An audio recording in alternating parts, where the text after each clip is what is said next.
When I started working with project management, one of my passions was to build network diagrams. It's to link A with B and calculate critical path.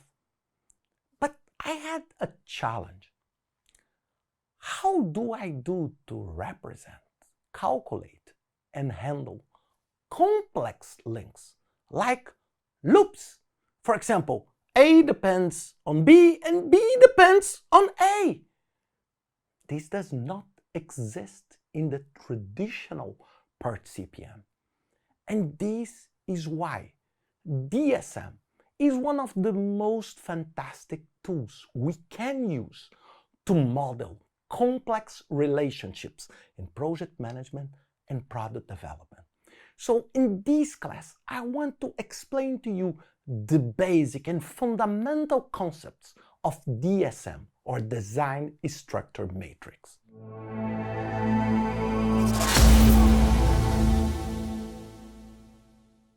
Let me start by the beginning. So let's suppose you have a task A that connects to a task B. Absolutely simple. How do you represent this on DSM? Basically, you represent this with a matrix. And this matrix has the tasks in the row and the tasks in the column. A, B, A, and B. And then when A connects to A, you just color it. It's like blocking that cell. B with B, you block it. And how do you represent the connection between A and B? You basically tells B depends on A, and then put the dot here. This is the representation that B is connected to A. Second example, let's suppose that it is the opposite. A, B, but the arrow goes on this direction. Let's just give you an example. I'm not optimizing it, okay? So let's do the same drawing, 2 by 2, A, B, A, and B. A with A, B with B. What's the difference now? It's now B is the predecessor of A. And then it's here. This is A depends on B. B depends on A. This is just to explain to you in the most simple way. How do you represent connections between tasks on this? Let me give you just another example. Let's suppose that I add here a C, and C depends on A and B, okay? And B, just to make a little bit more complex. So what I do, I just add one more line, one more column, and I do the same. I'm using the same just to make our life simple. C, C, then color C with C. Now what I need to see, C depends on A. So this star link here, how do I represent? I represent like this. C depends on A. But C also depends on B. Look this here. It's this. So C depends on both A and B. So this is the way we represent. Of course, these are both very simple examples. Let's take a little bit more complex example to see how we can visualize that. I will now put here on the wall a little bit more complex, not very complex. It's an example that I'm calling example 1, okay? Example 1. And this example goes from start up to the finish, and it goes from A up to M. And every link here has a different color, okay? You can download all these documents on the link above, and you can follow this. So all the steps I will show you, you can download them for free. You just need to click on the link above, okay? So this is a network diagram. So how I will translate this into a DSM? This is the DSM that represents exactly, absolutely exactly, this network. So let's try to analyze it, okay? Let's try to analyze. Let's take here the pen and analyze. So start and finish, I don't need to consider. So I will start by using the alphabetic order, okay? Just to make our life easy. Okay, so first, A goes to C. So let's take a look on this one here. A with C. It's exactly this. Means C depends on A. And this is the blue here. That is the blue. So this is number 1. Exactly this link. Okay, now let's take a look. B with D. And let's call this number 2. Okay? I'm just doing this to make easier. And this is a purple line. Okay, and then I see D depends on B. This is the number 2. Remember, always, the line depends on the column. It's D with B. So D depends on B. Okay? Then number 2. Then I will see, okay, E depends on C. Do you see here? Number 3. E depends on C. Then I go, E depends on C. This is the number 3. Then I see F. F depends on C. This is number 4, this orange line. Number 4, here. Then, what I can see, that G here depends on D. Number 5. Then I put here. H depends on E. H depends on E. Number 6. Number 6. All good? So now let's go a little bit. Then I see that I depends on J, on G. Number 7. I depends on G. Did you see that F is missing here? G. Number 7. Then J depends on 8. H. Number 8. Number 8. K depends on who? Oops. K depends on F. Did you see that? K depends on F. It's number 9. But K also depends on I. Number 10. Did you see? K depends on 2. K depends on F. This is link number 9. And I number 10. Did you see? This means K has 2 predecessors. All the others have just 1 predecessor. And then L depends on J. It's 11. L depends on J, 11. And M depends on L, that is 12, and K, 13.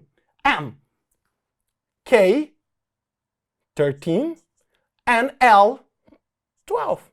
Did you see? Look, this is not the final aim. This is not the final aim. This is just to show you how this and this are absolutely the same thing. But let's go back to the introduction. What happens if I have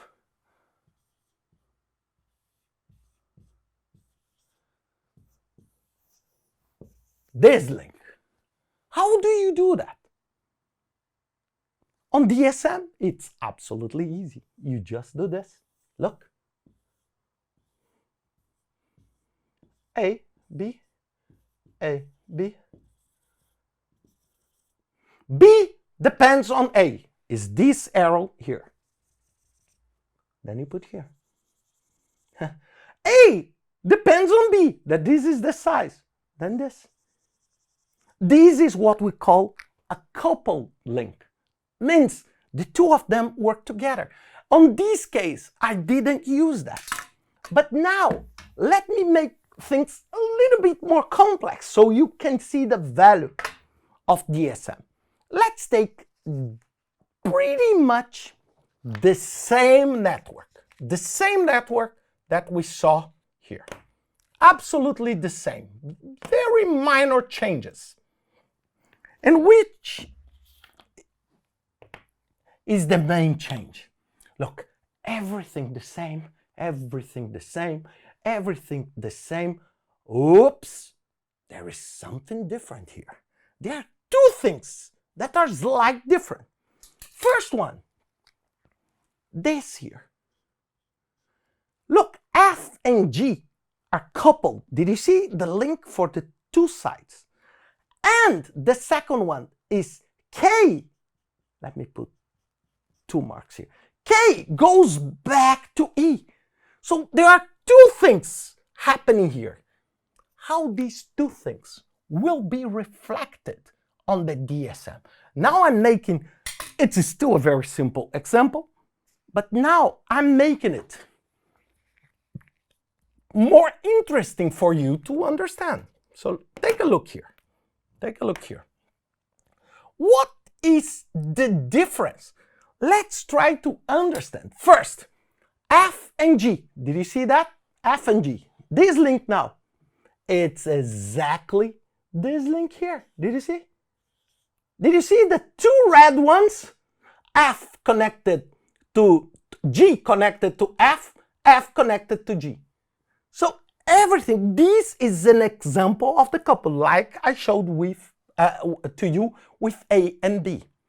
And what is this here? K to E is exactly this one. These are very, very simple examples. Of course, if you have hundreds and thousands of this, you can see DSMs that are huge and incredibly complex. But there is a way you can do, and there are many algorithms, mathematical algorithms, that will help you to optimize a DSM. Because here it's easy, because I know the network. I know it goes from A to B, so I know how to sequence the tasks in a way that it looks very reasonable. That it looks very, very reasonable, because I know this. But many times you just don't know. You just have a bunch of things to do and a bunch of connections. And every time, this is one thing, every time you have things that are on this side of the network, like this one, there is room potentially for you to optimize your sequence. And your sequence will always be like this. And your ability to cluster, to combine works and combine jobs that should be done in an integrated way. For example, making sure that you combine J with F, so both of them can be done in a combined way, because there is no predecessor here. They are together. But in order to do that, there are many PhD theses on this topic talking about algorithms, mathematical algorithms to optimize this, because this is a simple one. But I want to show you a basic optimization in a basic network, so you can see how you can optimize this kind of DSM to make sure that you build a reliable sequence of work. Because if you have just a bunch of tasks, and in real life, tasks are not called A and B, or not called first and second. It's just a mess. So how you put some kind of order in this mess? And this is exactly what I want to show you now. So what I will do is, I will move this here to the side so you can see this. But I want to take an opportunity to do with all of you a tiny exercise, smaller than this one, but I would say with more complex links, in order to apply the concepts. And I will teach you the 5 steps we will take here to optimize. I want to start with the problem. This here is my problem. I have this problem to be solved. I have this DSM. Did you see that this DSM is not a nice sequence? Because look, C depends on A, but C depends on E, and E depends on nobody, but F depends on E. So it's not in a clear. I will not execute this project from A to E, right? To F, right? Because it doesn't make sense. I need to respect these links and I need to try to figure out how is this network? Because I know that I need to do these 6 jobs and I know these are the links. So how do I do that? So basically, what do we do? First step is to take a look on all rows that are empty. It means rows that do not have anyone depending on them. And do you agree with me that row E has nothing? There is no dot here. What do you do with row E? You move up. It means E does not depend on anyone, because if it has a dot here, here, here, or here, what would we know? That E depends on something, but E does not depend. So why I'm waiting all of this to start E? So what I do, I move E to the top. But at the same time, if I move E to the top, I need to move the column E to the left. Why? Because otherwise I will not have this diagonal respected. Because if I move this blue dot here will come here. So I need to move here. I need to take E and move it to the top and to the left. And this is what happened when I do that. This is step 2. Did you see that E? Look here, E move it. Take a look. E is now the first one. Did you see E? And E. So E. And then all the others. A, B, C, D, F. Okay. First thing, if there was more than one, I would move all of them to the top, all of them to the left. Okay. Now, I need to take a look at the columns. And what does it mean, an empty column? An empty column means that task, nobody needs anything from this task. So there is no one that is waiting for something coming out of that task. Because if someone is, for example, C, oops, someone is waiting. D is waiting. And F, oh, C and F is waiting. But look D. Look D, nobody is waiting. Nobody needs anything from D. If nobody needs anything from D, it's smart to do what? To move D to the end, right? It's the opposite of E. E, I move it to the beginning because E can start anytime as soon as I decide to start the project. But D depends on other things, but nobody depends on D. So what I do the opposite. I move D down and to the right. So I move the opposite. I move it E to the top and left, and I will move D to the bottom and right. So basically, this is what I will produce. This is exactly what I will produce. And this is step 3. Don't worry, you can download all of this and follow this, okay? I'm just using this to explain to you. So what happened? Look, E is now the first one, and D is the last one. Good.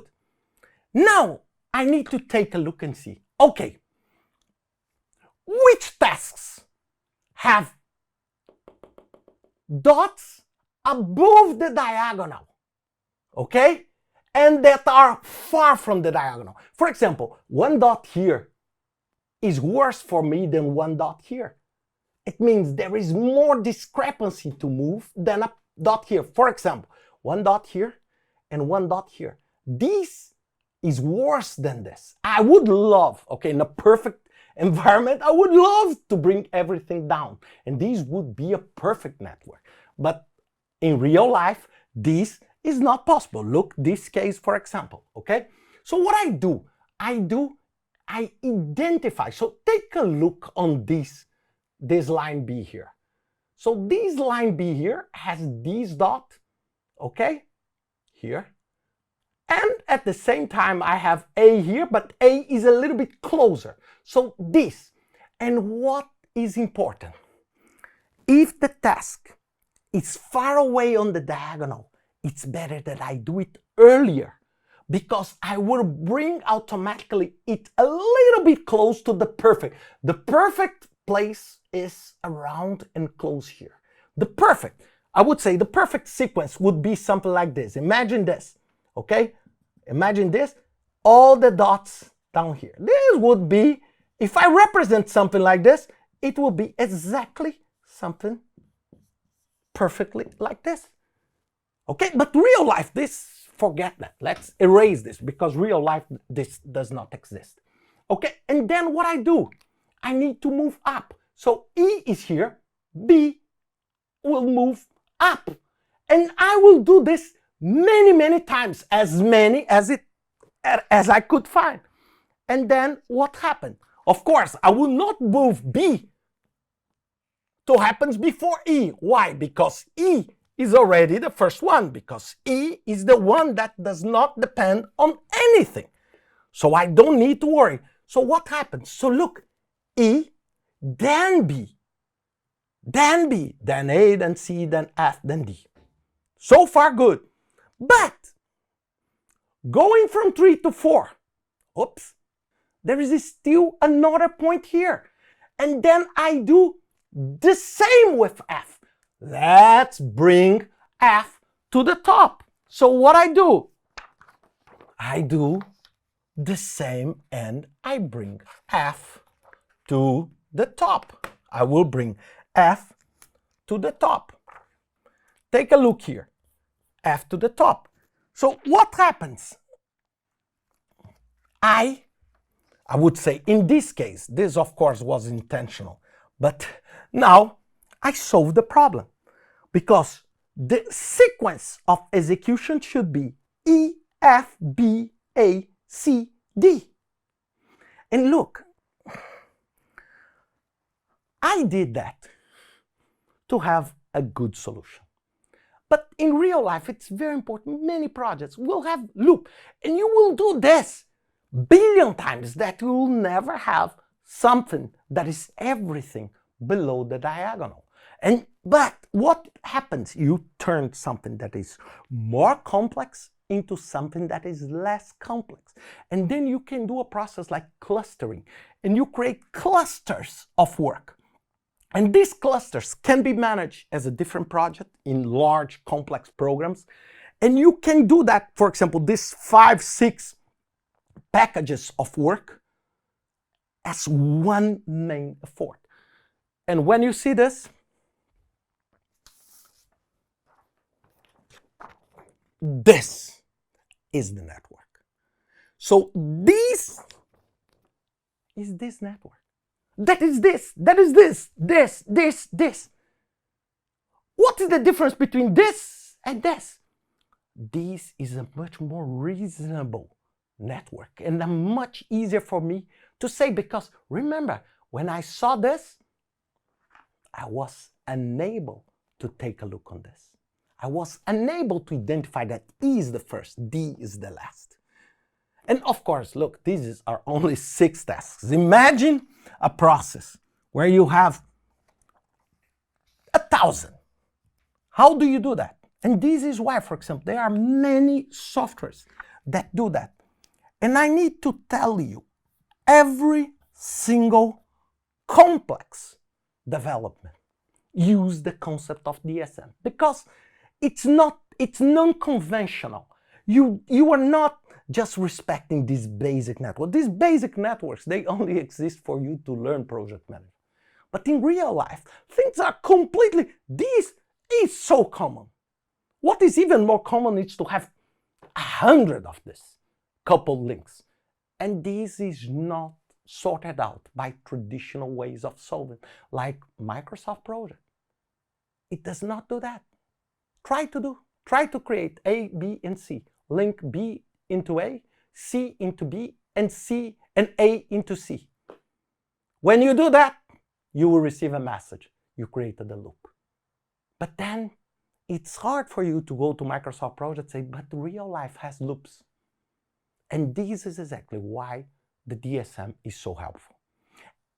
My final message, please, this is, I would say, a 101 class of DSM. No, this is not. This is a 000 class. This is nothing on DSM. What I teach you is just the very tip of an iceberg. That includes a far more complex. You can do this process using different algorithms. You can apply this to much more complex.